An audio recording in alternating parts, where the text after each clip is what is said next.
কি হয়েছে? বিয়ার দিদি আমি খেয়েছি। কি খাইনি? বিয়ার দিদি আমি খেয়েছি। আমি খেয়ে যাইনি। আমি খাইনি। আমি খাইনি তো।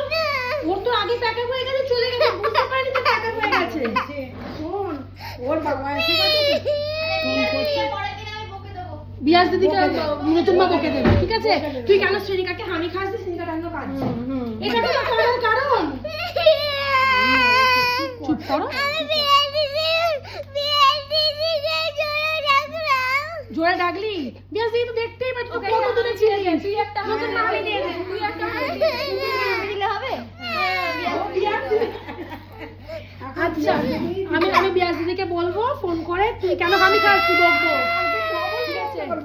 বলবো ডবল ডবল। আর গরম ভাতে কালকে আসলে আমি ঘি একটু তোমাকে দিয়ে দেবো, তুমি গরম ভাতে ঘিটা ঢেলে কি বলবে তুমি? এত বড় অন্যায় করে কি অন্যায় করেছে বলো? আমি খেয়ে যাইনি। তোমাকে হামি খেয়ে যায়নি? আচ্ছা, তোমার তো প্যাকআপ হয়ে গেছে, বাড়ি যেতে হবে তো। আমি বিয়ার দিদির কাছে যাবো। বিয়াস দিদির কাছে যাবি? ও বাড়ি চলে গেছে, কালকে আবার ছুটি নিয়ে আসবে। Good night. আমি পাঠাচ্ছি ভিডিওটা বিয়াস দিদিকে, ও এক্ষুনি উঠে চলে আসবে। চুপ কর।